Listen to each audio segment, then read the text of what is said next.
love to invite our incredible panelists to just introduce themselves and maybe say a little word about JustME for JustUS. So Amara, would you start us off? Yeah, thank you so much, Robin. Can everyone hear me all right? Thumbs up to the other panelists. Awesome. So thank you so much for the opportunity to come and speak to you all today and talk a little bit about JustME for JustUS, or JMJU for short, and the work that we do. As an introduction, my name is Amara. I'm first and foremost a student. I go to Northeastern, although I'm remote this semester, and I'm also the grassroots development coordinator with Maine Environmental Changemakers and its project JustME for JustUS, which we all will speak to you about today. For now, I'll pass it on to Hajna. Hi guys, thank you, Amara. So my name is Hajna. I use she, her, hers. And just like Amara, I am also a student. I go to Bowdoin College, which is where I'm calling in from today. And I work for JustME for JustUS as the civic engagement coordinator. And now I'll pass it on to Anya. Hi everyone, so nice to be here with you all this morning. My name is Anya Wright. I am no longer a student. I just graduated from College of the Atlantic this past June, but I'm still considering myself a youth and am really excited to be one of the core members of JustME for JustUS. And I'll pass it over to Ijeoma. Hi everyone, my name's Ijeoma. I'm also a student. I currently attend Columbia University in the city of New York, where I am currently. So if you hear any honking in the background, it's because of the city. My pronouns are she, her, hers. And in terms of what I do at JMJU, I'm a core member and I'm also the social media coordinator. So I help out with a lot of social media tasks as well. Awesome. Thank you all for introducing yourselves and for being here today. Could you speak a little bit about the civic engagement and activism that JMJU is working towards? Yeah, maybe I can start and then pass it off to someone. But in terms of the civic engagement and activism work that JMJU is working towards, we are very much so focused on the theme of this conference, and that is equity. We really want to make sure that we have an equitable approach to engaging youth, who is our primary audience, 15 through 30-year-olds. And so in organizing work, in the state of Maine, there is a lot of work that's being done in these more populous areas, these more urban areas, such as Portland and Bangor, where I live, and some work down in Bar Harbor.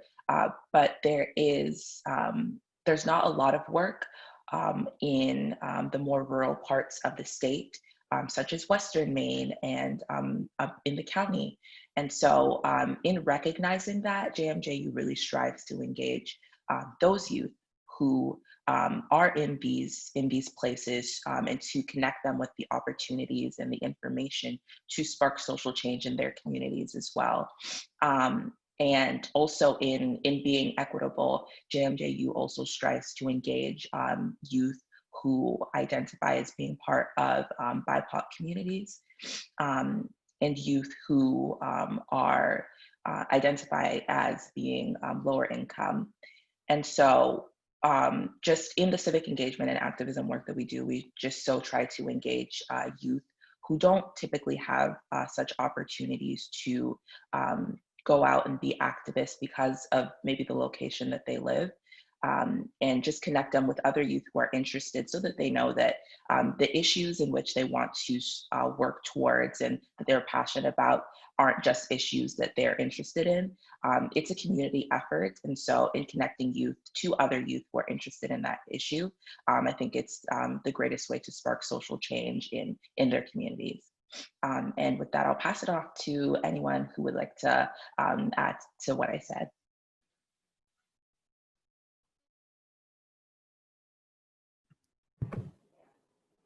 I think you kind of knocked it out of the park, Amara. Awesome. Well, thank you, Amara. And we do have some more questions, so we'll definitely hear more specifics. But I'd love if each of you could share a bit about why you're involved in this work and what motivated you personally. When did you get started?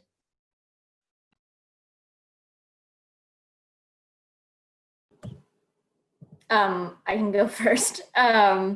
I have been doing work with other young people around climate action for some time, about 2 years now, and I'm just so inspired by youth-led movements and the power of young people. But like Amara was saying, a lot of the current youth-led movements in the state, a lot of them are focused around big population hubs in Maine, so Portland, Bar Harbor, Bangor, etc. And so really felt that strong need to engage young people all over the state, especially when we're talking about wanting to center equity and justice in our work. We can't do that without having everyone's voices at the table. And so working with JMJU and working on engaging youth from different areas of Maine just felt like a really natural next step for me and for the work that I want to do in the state. Thanks, Anya. Hajna or Ijeoma, would one of you like to share a bit about why you're involved in this work? Yeah, sure. So I got started about my summer into my senior year of high school. And I really got involved because I saw a greater community in climate action, and where I lived in Bangor, I truly believed we needed an organization that could help people understand what's going on with climate change and how they can address it and try to solve a lot of the problems. So really I got focused on it because I felt it was a greater learning opportunity for everyone in the city. At the same time, I was also motivated by some friends who helped me understand the importance of climate justice, which goes further than just recognizing that climate change is a problem. So with me, it's been a huge education experience and just trying to educate other people and get them centered around climate change so that we can achieve something. Awesome. Thank you, Ijeoma. Anyone else want to chime in on that question or share a bit more about specifically what the sectors of activism work that you're involved in? We've heard a bit about climate justice, but feel free to elaborate. Yeah, I can go. So I guess I started getting involved in work like this, similar to Ijeoma, around like my senior year of high school. I graduated from Rankin Community High School, which is from Reedfield, Maine, which is quite a small town, although it's not maybe quite as country as like Western or Northern Maine. But just I really started to get involved because I realized that not a lot of people that I was around thought necessarily that much about politics, or didn't really think that their voice mattered, or didn't really see how they could get involved when you're from such a rural place. And I obviously wanted to try to show people that that was not necessarily true. And then coming to Bowdoin really gave me the platform through a bunch of different clubs and resources to kind of expand on this. When I got to Bowdoin, I joined our sector of the Sunrise Movement and our youth climate action team. And I also in the past have worked for Defenders of Wildlife, which is a national organization. And just based off of these experiences, really, I just want to assure young people and really try to get us involved, because we are the ones that are going to be dealing with these issues mostly as we go forward. And it really is sort of up to us to try to start enacting change before it is too late. And so, yeah, that's kind of my main reasoning for wanting to and being involved. And as to the different sectors of activism work, you know, there are a bunch of different roles that you can play. You can be as involved or as little involved as you would like. You know, there's relational and community organizing, which is just base building and really just trying to spread awareness and create a sort of union among your communities, which is definitely one of the more action items. But then there's also just like behind the scenes work of just like being part of an organization and, you know, showing up to a couple events or sharing, you know, things on social media. And all of these things are definitely parts of activism. And it's also just part of activism is just being informed yourself and just taking the time to do the research or actually read the things that you see circulating around the media, and just trying to educate yourself and others in that process. Thank you, Hajna. I'd love if some of you could speak to the challenges that you've faced in your work and how you've overcome some of them. Yeah, I can speak to that. So a lot of my work primarily focuses on racial justice. And so the first kind of thing, how my activist was born, I guess, was similar to most people, was the summer between junior and senior year. Just frankly, I just became tired of tolerating some of the injustices that I witnessed daily. And so I think that's what prompted me to take action. And my taking action was through organizing a minority student union at my school, because there was no such club oriented towards BIPOC students. And although the club was passed by our student council, and the principal, the vice principal, and all the administrators seemed to think it was a very good club. It was very positively received. I did face quite a few pushbacks from administration itself. I would try to organize different events for the club, and although I would talk to administrators and say, you know, this is what's happening, I would never get the sign off.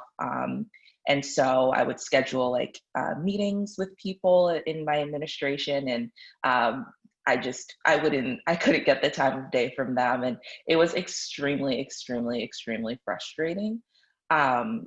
In that, you know, I was just trying to better my school community, to try to engage other students like myself who really felt as though in the space that they were, that they couldn't speak fully to their lived experiences, but in having a place where just solely BIPOC individuals are, I think that created a much safer space to speak to those experiences. And by not having my initiatives passed, I felt as though I guess that these administrators were essentially taking the space away, which I felt was extremely unjust. So Ijeoma and I, we've been friends since 8th grade.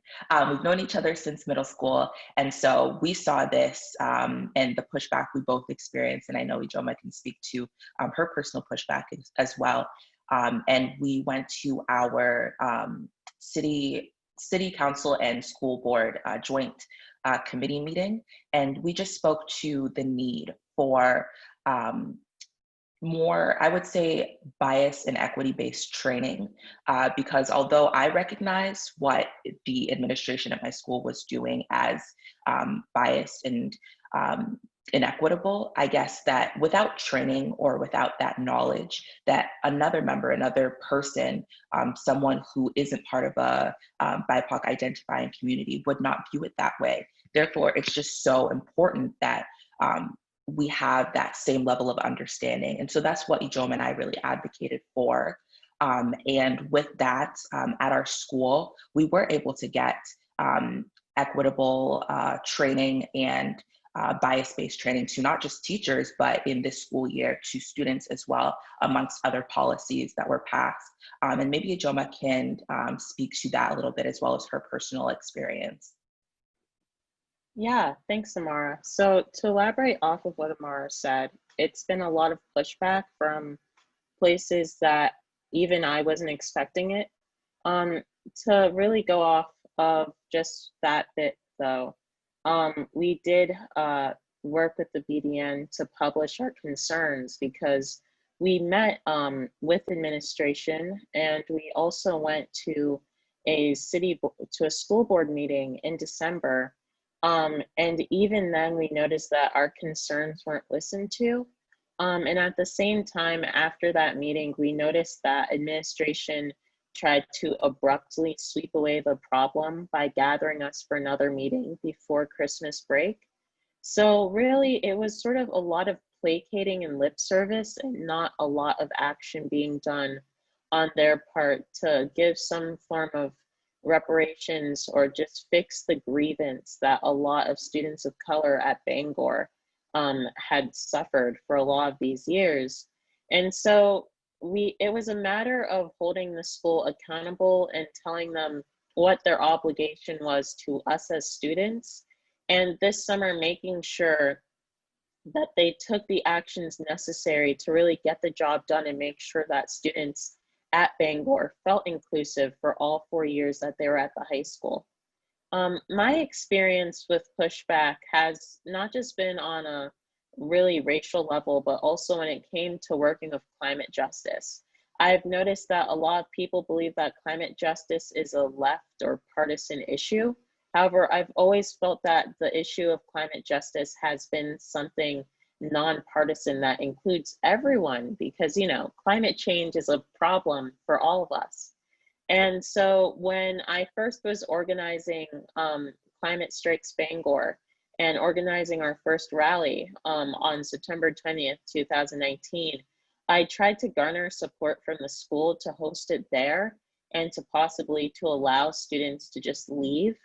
Administration did not take kindly to this, and at the same time, they really did try to stop us. They misconstrued any words that I had said about the strike entirely. They were telling students to not skip class to go. They were also telling teachers and other department heads that it was a really bad idea, even though I never got the chance to actually explain it completely. So they really ran to the conclusion that I was going to cause a lot of strife at school. And, you know, to me, it was really disappointing because you look at these adults, you look at these educators, you look at these administrators, and you hope that they'll help you out and that they'll be your saving grace when you're not completely sure of yourself.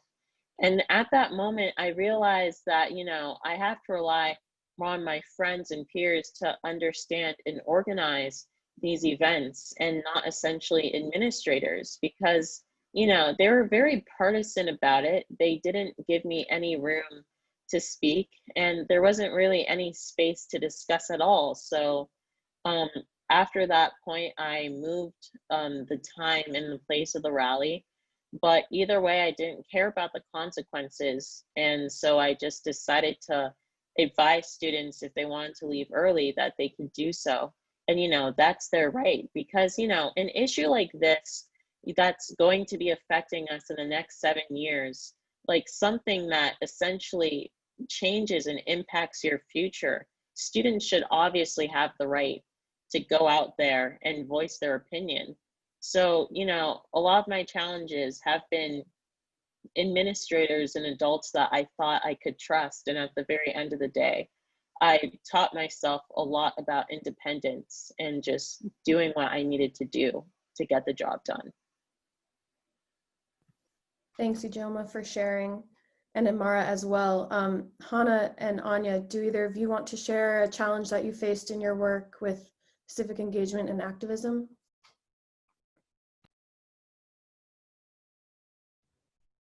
Yeah, I guess I would just have 2 things. The first one being, you know, as a youth, not a lot of people might always like take you seriously or really try to respect or understand what you might be like saying to them, or you know, like the ideas that you might have.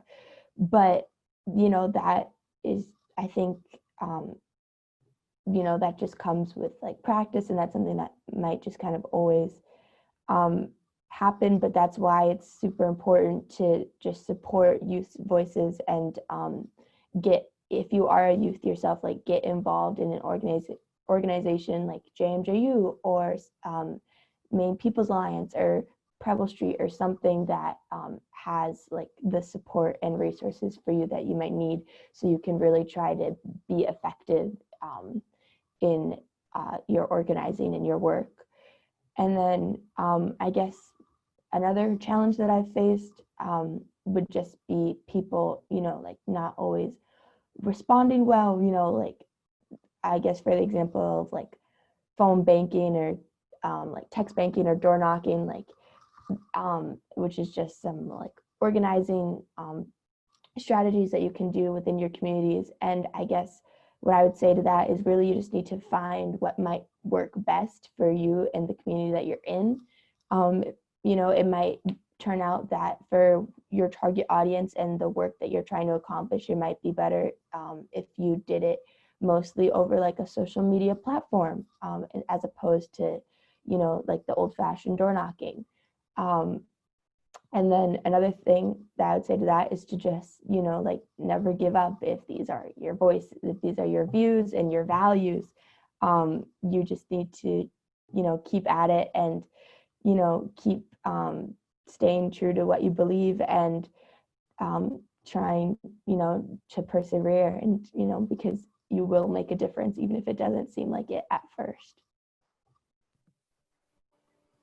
Yeah, and then if I could just add one more thing, I think on Ijeoma's message about her climate justice work, I think a challenge that I've had within working for climate issues and climate justice is that I really didn't learn about these topics in my high school, and really had to seek them out in college. And so that's been a challenge, just when we're talking about, you know, a huge systemic issue like climate change, to have to educate myself and educate the people around me has been a real challenge as someone who doesn't have teaching experience, but then also, yeah, is just frustrating at times to not have those same, I guess to have people coming from different understandings of the issues is tricky. Thank you. And we do have an audience full of educators and administrators and people working with youth. So I guess what's something that you wish you knew in your school organizing experience, or what support would you have liked to see as a student? What courses would you have liked to see? Maybe I can start with that. So I, in my school and in my organizing work in high school, my teachers were so supportive. They were extremely supportive. And I just so value the relationships I had with my teachers because of their support, not just in my organizing work, but just me as a person. And so they would always ask, you know, how can we best support you? How can we best elevate your work? I know that at the climate rally that Ijeoma put together with the Maine Strikes group, there were so many of our teachers there who came out to support us. When the Bangor Daily News article came out in June, I got so many emails from teachers, and at that point, because I had graduated, I had the opportunity to follow some on Facebook, so I got Facebook messages from my teachers as well, with just such kind words. And so I would say that the most helpful thing for me, the most impactful thing was most definitely the support of my teachers and having that support system. Because with my peers and other students, we are in this together, and you know, we can voice our opinions to each other. But when an educator, a teacher, an adult ally shows me that support, it really shows me and validates my efforts in whatever I'm doing, because it is somebody that I look up to, who is giving me the respect that I want. And it just really makes me, compels me to move forward in my work. And so I would purely just speak to educator support as the primary motivator for students to continue in the work that they do. Thanks, Amara. Would any of the others of you like to speak to either something that impacted you in school, or that an opportunity you wish you had, or just a message for the teachers and administrators here today? Yeah, so sort of reflecting off what Amara said, although administration was really difficult to deal with, there were so many kind teachers and staff that really cared about what I was trying to do. And it's especially a lot of the science teachers, just support from them and people who understood the problem that I was trying to talk about. It was very empowering, and it let me, you know, continue forward, because it gave me a sense of hope that there are people behind me who actually care about what I'm doing. And that sort of support is, I believe, the most pivotal thing a young person can get to really be able to go out there and focus on the work they're doing.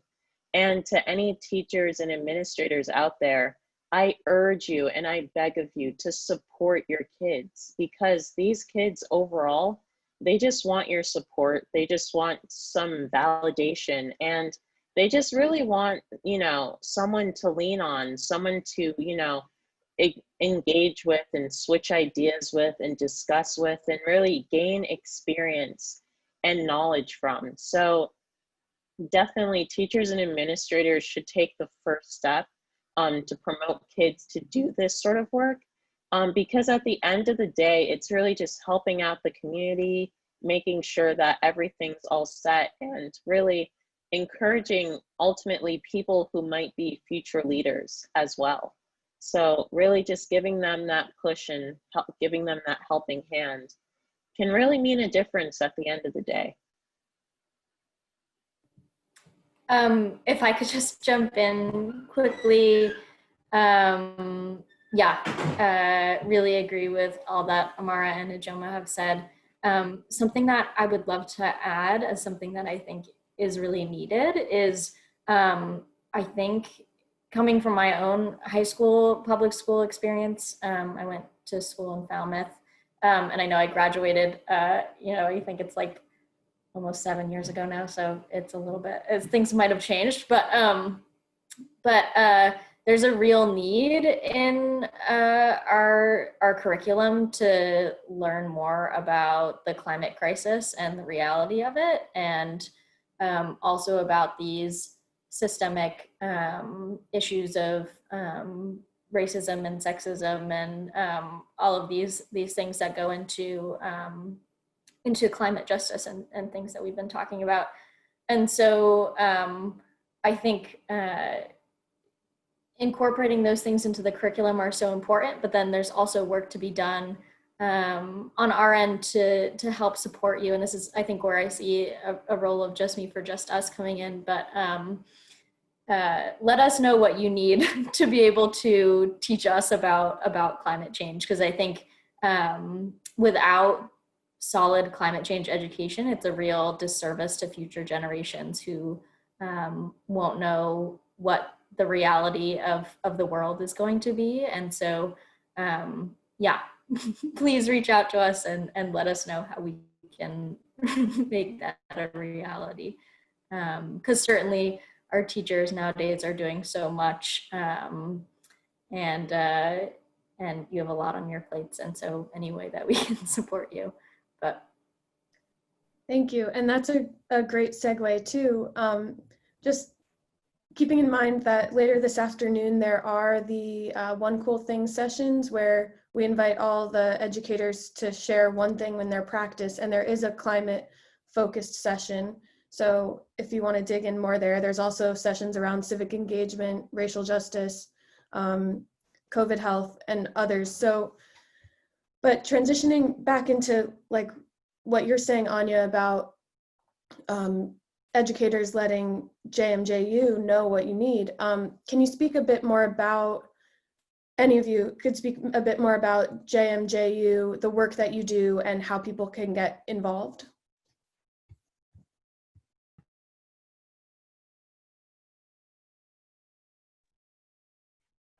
I can start, and then I guess I'll pass it off to Hajna. She is the civic engagement coordinator with JustME for JustUS. But from now until the election, JMJU is focused on civic engagement work, specifically voter outreach.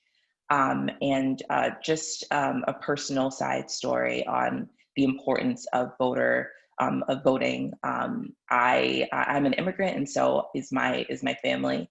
And so with us getting citizenship in, I don't even remember. It was some time ago. It was like 10 years ago. But in that time frame, although my dad, he has taken advantage of voting and just saw it as just something that he needs to do as part of his newly acquired citizenship status.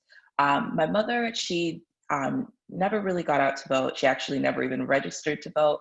And I always wondered to myself, you have such a gift. There are people who don't have the opportunity that you do to go out to vote and to make change, to make history, truly. And so it was a constant battle that I would have with her, not cleaning my room or coming home late. It was about voting. But in this election, with my work with JustME for JustUS, and just seeing the work that I was doing and how passionate I was about it, I think that's really what prompted my mother to go out and vote. And we went to vote together. We got our stickers together. We had lunch after. It was very cute. And so I think my personal story is just that there are individuals who don't have the right to vote. It's such an important thing to do, to make history, to be part of the change that one wants to see. And so in elevating that work, JustME for JustUS is really focused on this voter outreach, specifically to communities in which typically have lower voter turnout, such as immigrant communities, such as BIPOC communities, more rural communities, and equip them with the information and knowledge to be able to go out and make the change that they want to see. And specifically, we are rather engaging youth in this work. As I said previously, 18 through 30, as especially in Maine, the youth vote has so much power to really shake up the outcome of this election. And so it's just so important that from an early age, from young on, that one has that passion to vote so that they can do it throughout their lives. And I'll pass it off to Hajna to expand on other things as well. Yeah, thank you, Amara. Yeah, so as first, maybe some more specific ways for people to get involved with JMJU, we do have some opportunities and projects that we're working on.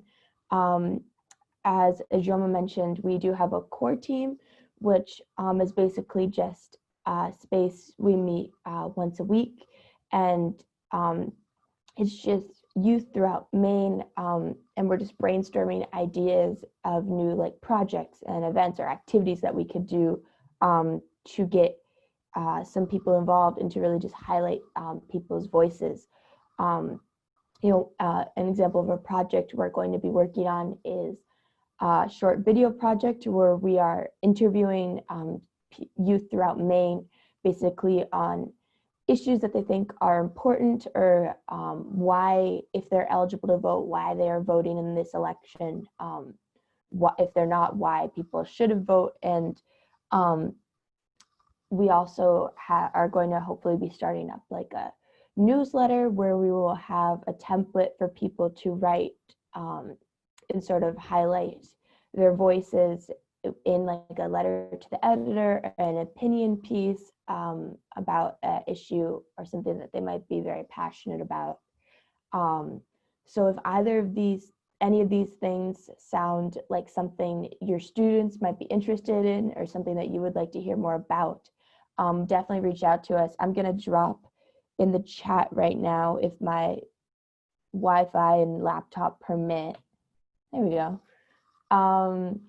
Which is basically a Google form that we made and it just is your basic contact information and like where you work and a question basically on like what we can help you with if you want to hear more about anything that we might be working on, or if you have students who you have in mind who might be interested in, definitely fill this out and we can connect more about ways to get some of your students involved or you involved.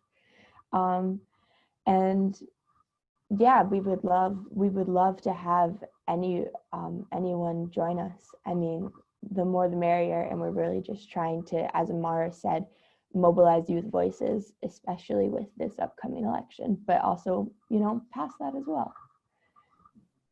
Thanks, Hannah. And I just want to invite the audience, if you want to ask some additional questions, you can put them in the chat, either to everyone or to me, and I'll try to ask them. We do have a few more minutes. But there was a question that came in about wondering how each of you are managing intersectional issues and potential conflict, especially when there are needs to prioritize time and resources and other factors like that.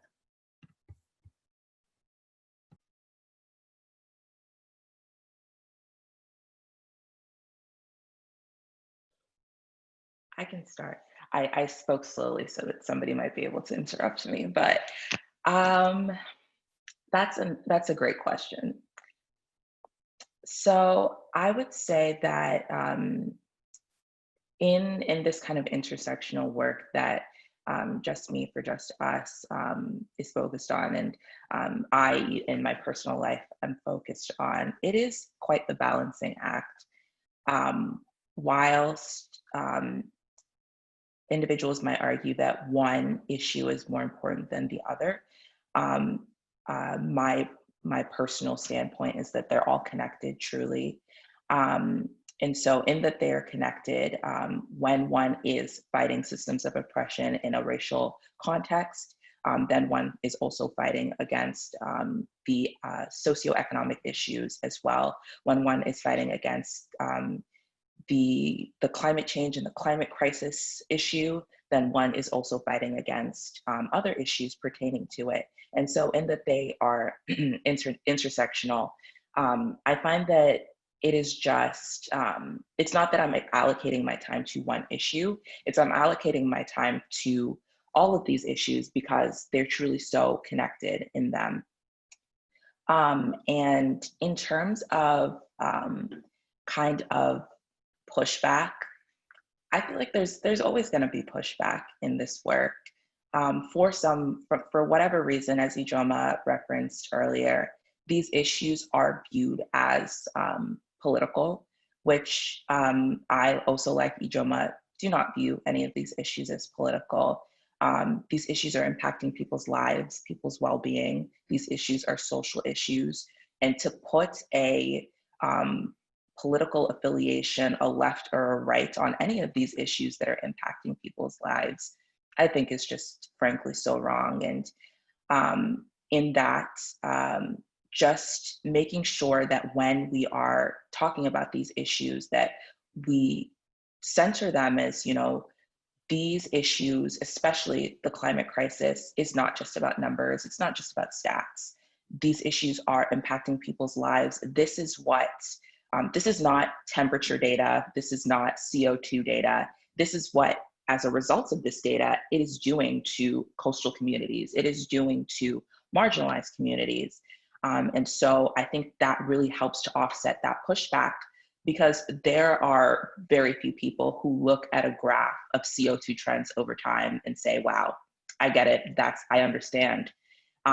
But at the same time, there are many people, most people will look at what things like these horrible natural disasters are doing to individuals, as the things that are coming about because of the climate crisis, and they will be impassioned to spark change, to be part of that change because of the way it is impacting people. So in countering that pushback, JMJU's focus is really framing these issues as social ones as opposed to political ones or scientific ones. So yes, and I'll pass it on to anyone else who would like to add on. Yeah, that was a great answer, Amara. I really appreciate that answer. I think something else that I think about a lot when we're talking about intersectionality is just like how grateful I am to be working with young people, because I think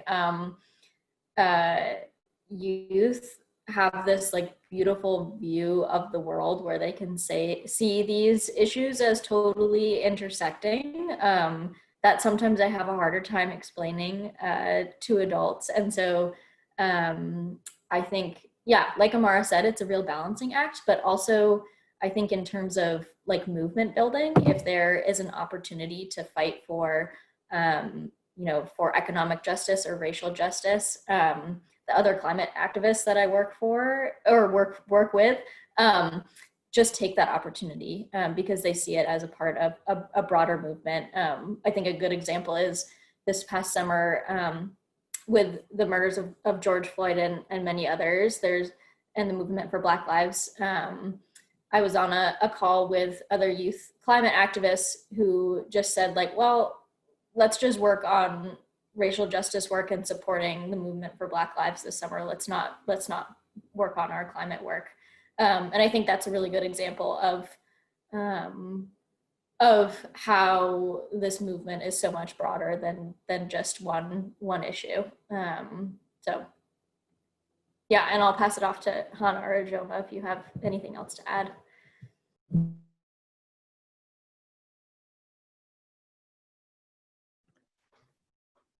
Sorry, I was waiting, that gap of space in a Zoom call where you're expecting someone to speak. So really, I can't sum it up better than what Amara or Anya have said. But however, I guess I'd just like to add, when doing a lot of this work, never feel extremely discouraged because a lot of times things might not go your way. And again, as Amara said, a lot of people view these issues as political, they view them as partisan, they view them as right or left. And so it's a matter of slowly convincing people that, this is, it's an intersectional issue that affects everyone.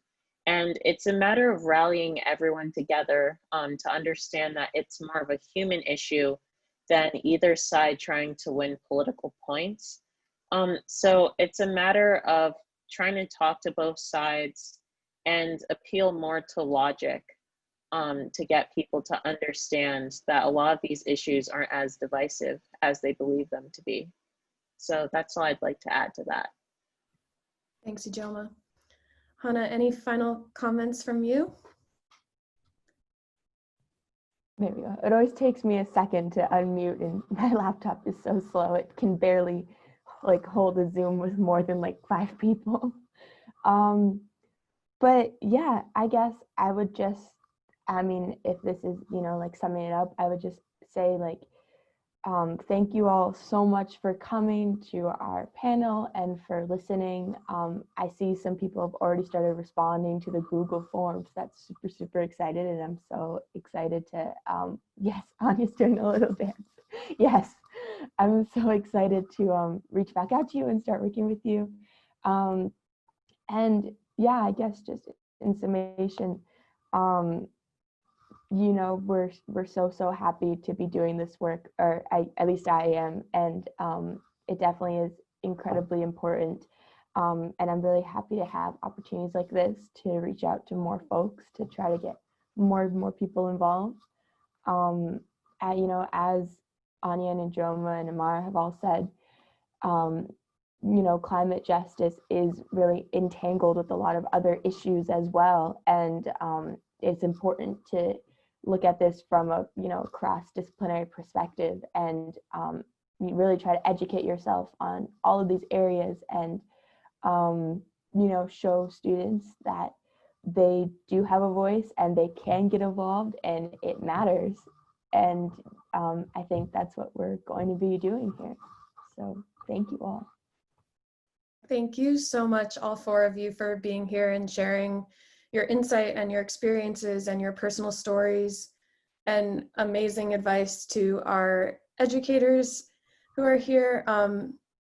If there's any final comment that any of you want to make, you've already shared so much, but I would just encourage everyone to check out the Google Docs, the Google form, check out the website. There's more info there. It's a beautiful website, by the way. More there about the types of work that JMJU is doing. So yeah, thank you so much.